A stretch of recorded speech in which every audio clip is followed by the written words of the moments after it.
जय हिंद दोस्तों, नमस्कार। बात कर लेते हैं आज के दिन भर की सारी बड़ी खबरों की, जहां सबसे पहले आपको बताएंगे दोस्तों, पहले पाकिस्तान ने किया अफगानिस्तान पर अटैक, उसके बाद अफगानिस्तान ने पाकिस्तानी सैनिकों को गोलियों से भून डाला। दोस्तों 58 पाकिस्तानी सैनिकों के मारे जाने का दावा है, जिसके बाद अब फिर पाकिस्तान ने कंधार में रिहायशी इलाकों को ड्रोन अटैक से निशाना बनाया है। दोस्तों अभी की सबसे बड़ी खबर, लेकिन इसी बीच जो बहुत बड़ी जानकारी निकल कर सामने आ रही है दोस्तों, क्या इस जंग में कूदेगा सऊदी अरबिया? पाकिस्तान के साथ होने वाला वो समझौता कि अगर सऊदी या पाकिस्तान में से किसी भी देश पर हमला होता है तो वो हमला दोनों देशों पर माना जाएगा, जिसके बाद अब क्या सऊदी अरब अफगानिस्तान के साथ करेगा युद्ध? क्या पाकिस्तान के समर्थन में उतरकर अफगानिस्तान में सऊदी भी करेगा अटैक? बताएंगे दोस्तों सऊदी अरब का क्या आया रिएक्शन, जानकर आप भी कहेंगे क्या ऐसा भी हो सकता है। इतना ही नहीं दोस्तों, आपको चौंकाने वाली बात बताएंगे, जहां अफगानिस्तान ने जम्मू कश्मीर को भारत का हिस्सा बता दिया, जिसके बाद पाकिस्तान और भी ज्यादा बौखला गया।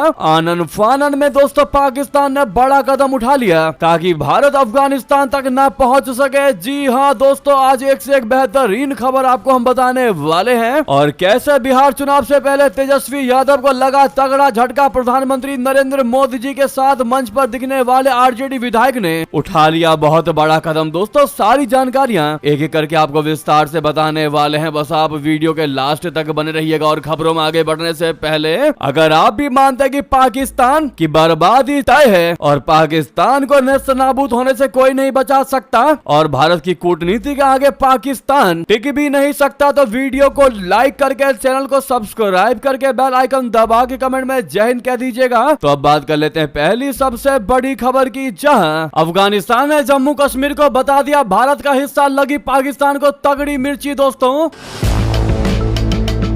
अफगानिस्तान के विदेश मंत्रालय ने कहा कि जम्मू कश्मीर भारत का अभिन्न हिस्सा है, जिसके बाद पाकिस्तान ने अफगानिस्तानी विदेश मंत्री आमिर खान मुत्ताकी के बयान पर आपत्ति जताई। उसने इसे संयुक्त राष्ट्र सुरक्षा परिषद के संबंधित प्रस्तावों का स्पष्ट उल्लंघन बता दिया। पाकिस्तान ने अपनी गंभीर आपत्तियां भारत और अफगानिस्तान दोनों को औपचारिक रूप से जताई, लेकिन सबसे बड़ी बात दोस्तों, पाकिस्तान ने बंद कर दिया बॉर्डर। अब कैसे भारत मदद करेगा अफगानिस्तान की, बता दें। तालिबान के जवाबी हमले में 58 सैनिकों की मौत से बौखलाए पाकिस्तान ने अफगानिस्तान से लगी सीमा को बंद कर दिया है। इससे तालिबान के नियंत्रण वाले अफगानिस्तान में हालात और ज्यादा खराब होने की आशंका है। अफगानिस्तान पहले से ही संकट से गुजर रहा है, देश की आर्थिक स्थिति काफी खराब है। आंकड़ों के मुताबिक अफगानिस्तान का 95% निर्यात पाकिस्तान के जरिए होता है। इस कारण पाकिस्तान सीमा के बंद हो जाने से अफगानिस्तान का पूरा विदेशी व्यापार ठप होने की आशंका है। ऐसे में अफगानिस्तान को भारत की मदद की आवश्यकता है। दोस्तों ऐसे में सबसे बड़ा सवाल ये उठता है कि अगर ये सीमाएं बंद कर दी गई हैं तो भारत फिर कैसे मदद करेगा अफगानिस्तान की? क्या ऑप्शन बचा है भारत के पास? बता दे, भारत पिछले कुछ वर्षों से ईरान में चाबहार बंदरगाह को ऑपरेट कर रहा है। भारत के इस बंदरगाह को ऑपरेट करने का मकसद अफगानिस्तान से व्यापार का एक नया रास्ता भी तैयार करना है, ताकि वो पाकिस्तान से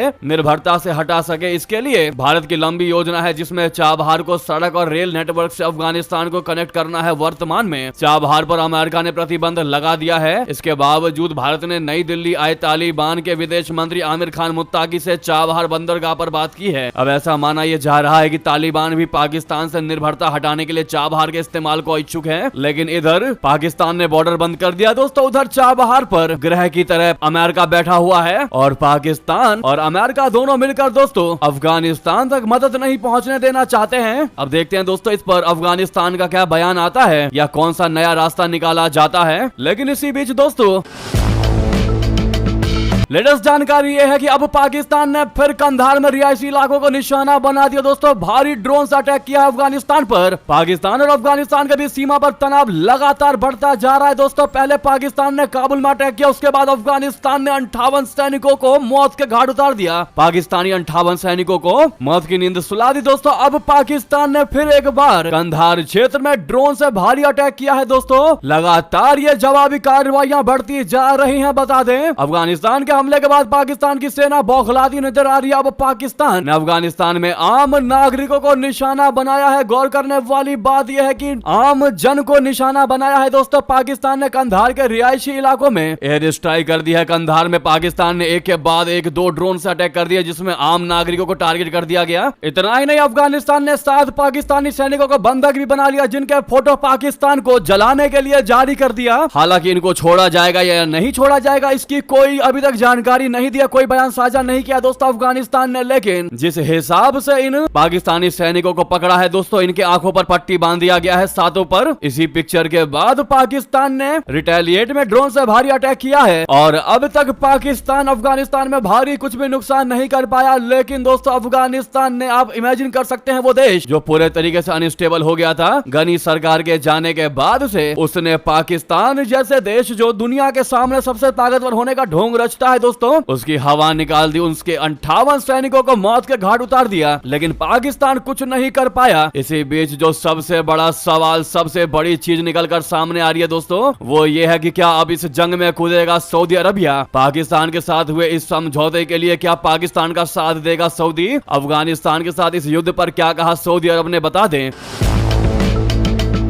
जहां अफगानिस्तान ने पाकिस्तान पर अटैक किया, वहीं अब सभी का फोकस सऊदी पर शिफ्ट हो गया है। इस हमले को लेकर सऊदी क्या एक्शन लेगा? दरअसल हाल ही में सऊदी और पाकिस्तान के बीच एक रक्षा समझौता हुआ था, जिसके तहत सऊदी अरब ने कहा था कि पाकिस्तान पर हुए हमले को सऊदी पर हमला समझा जाएगा। इस समझौते में तय हुआ कि अगर किसी एक देश पर हमला हुआ तो दूसरा देश उसकी मदद करेगा, यानी सऊदी अरब ने पाकिस्तान को किसी भी बाहरी हमले से बचाने का वादा किया है। दोस्तों, अब तक रियाद ने सार्वजनिक रूप से इस हमले को लेकर दोनों देशों से संयम बरतने के लिए कहा है, दोनों पक्षों से तनाव बढ़ने से बचने और बातचीत को प्राथमिकता देने के लिए कहा है। हालांकि यह समझौता सऊदी अरब को पाकिस्तान के लिए एक रणनीतिक सहायक के रूप में स्थापित करता है। हालांकि सऊदी अधिकारियों ने अफगानिस्तान में सीधे सैन्य हस्तक्षेप की कोई घोषणा नहीं की है दोस्तों, लेकिन यह रक्षा समझौता साफ साफ संकेत देता है कि अगर संघर्ष बढ़ता है तो सऊदी अरब पाकिस्तान का साथ दे सकता है। जी हाँ, फिलहाल सऊदी अरब संयम और कूटनीति की अपील कर रहा है, लेकिन रक्षा समझौता जो है वो बढ़ते सीमा संघर्ष इस बात की ओर इशारा करते हैं कि सऊदी को इस युद्ध में कूदना ही पड़ेगा, वरना दोस्तों इस समझौते का क्या रिलेवेंस रह जाएगा, क्या औचित्य रह जाएगा? जब पाकिस्तान को अकेला युद्ध लड़ना ही है तो फिर सऊदी के साथ इस समझौते का क्या ही औचित्य रह जाएगा? ऐसे में इस युद्ध पर, इस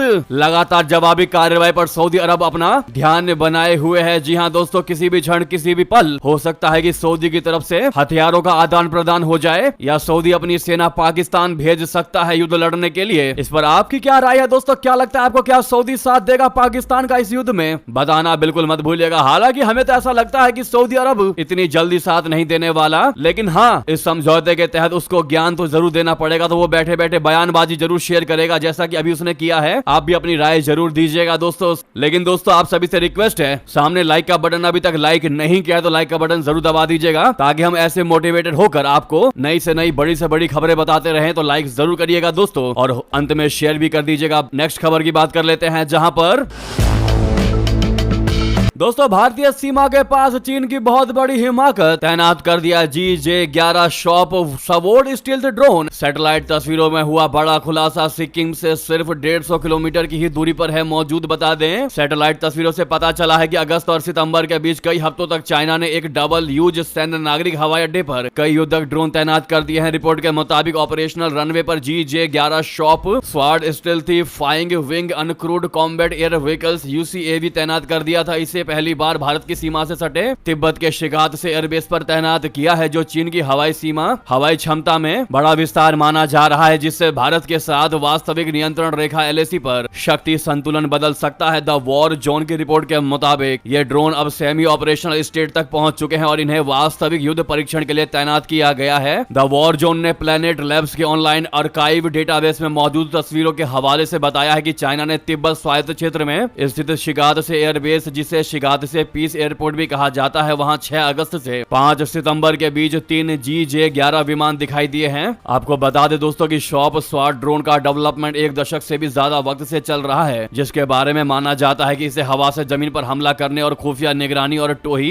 ISR मिशनों को अंजाम देने के लिए डिजाइन किया गया है। इसमें इलेक्ट्रॉनिक युद्ध प्लेटफॉर्म के रूप में हवा से हवा में युद्ध में इस्तेमाल की भी क्षमता है। जी हाँ दोस्तों, नेक्स्ट खबर की बात करते हैं, जहां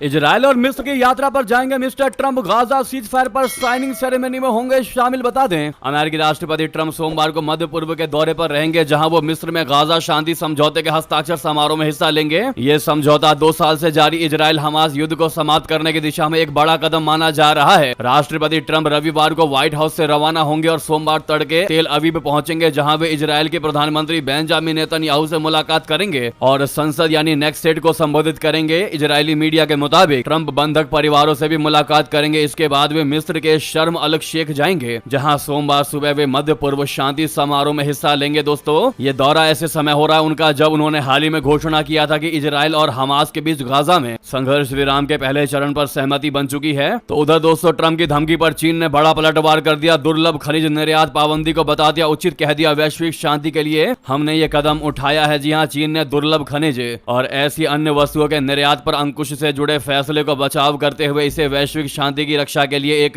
वैध कदम बताया और अमेरिका को चेतावनी दे दी कि अगर अमेरिकी राष्ट्रपति ट्रंप चीनी निर्यात पर 100% शुल्क लगाने की अपनी धमकी पर कायम रहते हैं तो वह ठोस कदम उठाएगा। चाइना ने बृहस्पतिवार को दुर्लभ खनिज, लिथियम बैटरी और दुर्लभ खनिज आधारित सामग्रियों के खनन व प्रसंस्करण से संबंधित तकनीकों उपकरणों के निर्यात पर नई पाबंदियों की घोषणा की थी। तत्काल प्रभावी हुए ये पाबंदियां उत्पादन तकनीकों के विदेशी हस्तांतरण पर भी लागू है। तो वहीं दोस्तों, अगली खबर की बात करते हैं, जहां